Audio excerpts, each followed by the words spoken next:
To channel maths concept academy. मेरा नाम रवि, मैं आपके लिए मैथमेटिकल कंटेंट और साथ ही साथ केवीएस की अपडेट लेके आता हूं। तो ये सेशन है केवीएस पीआरटी के लिए साइंस का और टॉपिक है एनर्जी का। और मैं बार बार कह रहा हूं, ये पूरी वीडियो, पूरा प्लेलिस्ट, पूरा चैनल आपको बहुत बहुत बहुत हेल्प करेगा, वो भी फ्री ऑफ कॉस्ट। चलो, is accelerated on a level acquire velocity 4 times of initial। मतलब पहली वेलोसिटी उसकी अगर v थी तो अब वेलोसिटी हो गई 4v। During this process the potential energy, अब सुनना, लेवल रोड का मतलब है रोड की ऊंचाई एक समान है, यानी कि पोटेंशियल एनर्जी किस पे डिपेंड करती है? mgh, यानी कि हाइट पे डिपेंड करती है। यानी कि अगर वो लेवल रोड है तो उसकी हाइट चेंज नहीं हो रही, यानी कि potential energy does not change. Clear है बात? Okay, good. अगला क्वेश्चन, अब सेम क्वेश्चन है, वही फॉर्मेट है, बस काइनेटिक एनर्जी पूछ रहा है। तो वेलोसिटी v से हो गई 4v। आपको पता होना चाहिए काइनेटिक एनर्जी का फॉर्मूला होता है हाफ mv², यानी कि kinetic energy is directly proportional to velocity का स्क्वायर। और कितना, और ये यहाँ पे कितना, और ये 4 टाइम्स 4 का, तो kinetic energy will be 16 times. Okay, in case of negative work, याद होगा मैंने वर्क के आपको 3 टाइप बताए थे, positive work, negative work, zero work. Negative work में थीटा क्या होता था? 180 डिग्री। पॉजिटिव वर्क में थीटा क्या होता था? 0 डिग्री। जीरो वर्क में थीटा क्या होता था? 90 डिग्री। मैं बार बार कह रहा हूं, बहुत बहुत बहुत यूजफुल कंटेंट है, बाकी आपकी इच्छा है, जैसे चाहे वैसे कर लो। Negative work answer is 180 degree. Next question ये रहा, an iron sphere of mass दिया है 10 किलोग्राम, एंड अच्छा, an iron sphere of mass 10 kilogram has the same diameter as aluminium.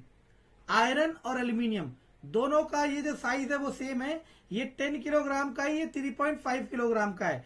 Both the spheres are dropped simultaneously from the tower, मतलब एक ऊंचाई से दोनों को छोड़ा जाता है।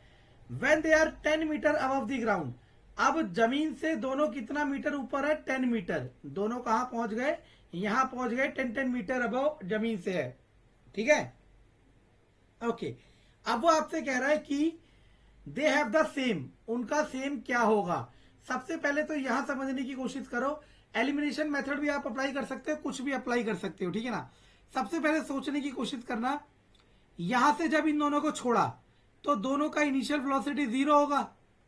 जब हम ड्रॉप करते हैं तो इनिशियल वेलोसिटी क्या होता है? 0। तो आप चाहो तो ये डिस्टेंस के लिए फाइनल वेलोसिटी निकाल सकते हो। कैसे? v² minus u² equal to 2gh से। और अगर u 0 है तो v² बराबर 2gh, तो v इक्वल टू √2gh। तो यहां से आपको क्या दिख रहा है कि इनकी जो फाइनल वेलोसिटी होगी वो डिपेंड करेगी g पे और h पे। g तो सबके लिए सेम रहेगा, दोनों के लिए, और ये हाइट भी दोनों की सेम है, क्योंकि अगर सेम हाइट से फेंके जा रहे हैं, मानो 50 मीटर से फेंका जा रहा है और नीचे से 30 मीटर है, तो ये भी 40 मीटर चला और ये भी 40 मीटर, यानी कि वेलोसिटी सबकी क्या आएगी? सेम आएगी। मतलब दोनों की इस पॉइंट पे वेलोसिटी क्या होगी? सेम। अब सुनने की कोशिश करना, अगर वेलोसिटी सेम होगी तो क्या मोमेंटम सेम होगा? नहीं। क्यों? क्योंकि मोमेंटम का फॉर्मूला होता है mass into velocity. Velocity same हुई तो क्या हुआ? दोनों का मास तो डिफरेंट है, तो हटाओ इसे। पोटेंशियल एनर्जी सेम होगा, पोटेंशियल एनर्जी का फॉर्मूला mgh, हटाओ इसे। काइनेटिक एनर्जी सेम होगा, काइनेटिक एनर्जी का फॉर्मूला हाफ mv², हटाओ इसे। तो बचा कौन आपका? एक्सेलरेशन। कौन बचा? Acceleration. A girl is carrying a school bag of इतना ऑन हर बैक, एक लड़की ने अपने पीठ पे स्कूल बैग टांग रखा है। उस स्कूल बैग का मास है 3 किलोग्राम, ठीक है ना, और वो मूव करती है 200 मीटर। कितना मूव करती है? 200 meter. If the value of G is 10, अगर स्मॉल जी की वैल्यू को 10 लेते हो, work done by the girl against the gravitational force, तो आंसर आ जाएगा 0। ये मैंने आपको पढ़ाया था, कैसे? सुनने की कोशिश करना। अब मुझे एक चीज बताओ, लड़की ने बैग किस तरफ उठा रखा है? कंधे पे। कंधे पे बैग उठा रही है तो फोर्स किस तरफ लगा रही है? ऊपर की तरफ। कंधे में अगर आप बैग टांग रहे हो तो आपका कंधा उसे ऊपर की तरफ फोर्स लगा के उठा रहा है, और आप मूव किस तरफ कर रहे हो? इस तरफ। दोनों के बीच में कितने का एंगल है? 90 डिग्री।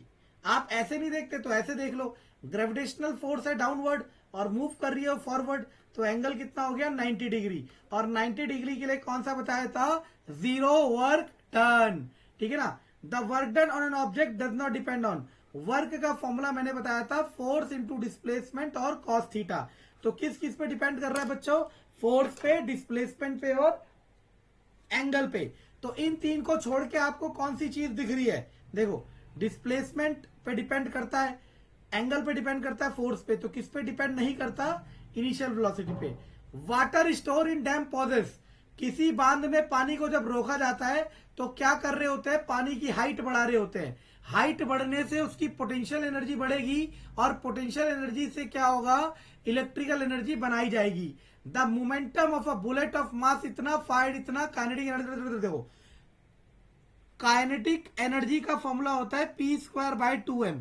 पी कितना है 10, 10 गुणा 10 bye 2m, M A 20 bye 1000। क्यों किया 1000, क्योंकि हम पढ़ते हैं metre kilogram second, metre kilogram second, और ये मास दिया था ग्राम में, तो इसको किलोग्राम में चेंज कर दिया। अब 0 से 0 चला गया, इससे चला जाएगा ये 25, अब आ गया 2500, ये काइनेटिक एनर्जी की वैल्यू आ गई। अब लेकिन वो कह रहा है काइनेटिक एनर्जी चाहिए केजे में, केजे, केजे का मतलब है किलो जूल, और वैसे काइनेटिक एनर्जी की यूनिट क्या होती है, जूल। तो किलो जूल में कन्वर्ट करने के लिए किलो से भाग कर दो, और किलो क्या होता है 1000, तो आंसर आ जाएगा 2.5 kilo joule is the kinetic energy. Answer आ गया 2.5 kilo joule is the kinetic energy, 2.5 kilo joule is the kinetic energy. Clear है ये बात, चलो बस हो गया। अब आप में से कोई ये सोच रहा है कि काइनेटिक एनर्जी का formula P square by 2m कहां से आ गया। भाइयों इसका मैं इलाज नहीं कर सकता, मैंने अपनी प्रीवियस वीडियो में एक्सप्लेन करा है, डिराइव कर रखा है, ठीक है ना। आप लोग बस इसलिए कदर नहीं कर रहे हो क्योंकि है, ठीक है ना, मेरा कुछ नहीं जाएगा, ठीक है। Each of the following statement, चलो ये आपका होमवर्क है, देखते हैं कौन बताता है इसको, ठीक है ना। बहुत बहुत बहुत आसान, ठीक है ना। अ गर्ल वेट 400 न्यूटन, ठीक है ना, उसका वेट कितना है 400 न्यूटन। आपको हैरानी होगी, एक बच्चों वेट होता है और एक मास होता है। हम जो वेटिंग मशीन में मेजर करते हैं वो वेट होता है, समझ आ रहा है मैं क्या कह रहा हूं, मास अलग होता है, ठीक है ना।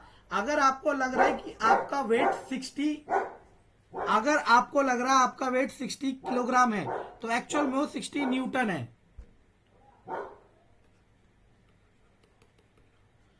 अब कह रहा है work done by her for climbing 2 metre. Work का formula force into displacement, force का फॉर्मूला mg, mg ही होता है वेट।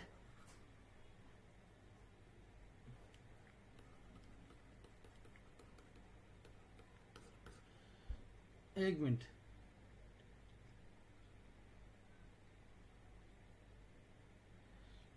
अरे यार क्या कर रहा है। A girl weight 400 Newton climb a vertical ladder. If the value of G is इतना work done after climbing 2 meter है यार हट। इसका आंसर 8000 जूल हो सकता था अगर ये मास दिया होता। फिर हम क्या करते, मास की जगह 400 रखते, जी की जगह 10 और इसकी जगह 2। Which of the following does not possess the ability to do work not because of motion? Which of the following does not possess the ability to do work not because of motion? कौन सा motion की वजह से, motion तो कर रहा है काम नहीं कर रहा है, सुनना। A sparrow flying in the sky, a sparrow in the nest of a tree, sparrow moving slowly on the ground, ये वाला जब पेड़ पे रेस्ट कर रहा होगा स्पैरो तो वर्क कहां से करेगा, ठीक है ना, क्योंकि वर्क के लिए डिस्प्लेसमेंट होना मैंडेटरी है। एक पत्थर को इस तरीके से फेंका, अब वो कह रहा है when the reaches to P, जब पॉइंट पी पे पहुंच गया। Which of the following has the greatest value of stone, stone पे सबसे ज्यादा क्या होगा, देखो अगर ढंग से देखो तो पी पे सबसे ज्यादा हाइट है, पी के पास सबसे ज्यादा हाइट है, तो इसकी सबसे ज्यादा क्या होगी, पोटेंशियल एनर्जी। और मैं आपको सिखा चुका हूं क्या, कि जब इसने यहां से इसे थ्रो किया होगा तो इसके पास मैक्सिमम क्या होगी, काइनेटिक एनर्जी। जैसे जैसे ऊपर की तरफ मूव कर रहा है ये काइनेटिक कन्वर्ट होती जा रही है पोटेंशियल पे, और हाईएस्ट पॉइंट पे सारी काइनेटिक किस पे कन्वर्ट हो जाएगी, पोटेंशियल पे। फिर हाईएस्ट पॉइंट से फिर पोटेंशियल कन्वर्ट हो जाएगी काइनेटिक पे, और जब बॉटम में गिरेगा तो इसके पास सिर्फ और सिर्फ क्या होगी, काइनेटिक। यानी कि इस वाले पॉइंट पे सिर्फ काइनेटिक है, इस वाले पॉइंट पे सिर्फ पोटेंशियल है, इस वाले पॉइंट पे सिर्फ काइनेटिक है, सॉरी इस वाले पे पोटेंशियल भी है क्योंकि कुछ हाइट है, ठीक है ना। इनके बीच में सारे पॉइंट पे मैकेनिकल एनर्जी होगी। मैकेनिकल एनर्जी होते हैं काइनेटिक प्लस पोटेंशियल। अगर कंटेंट पसंद आए तो लाइक सब्सक्राइब शेयर जरूर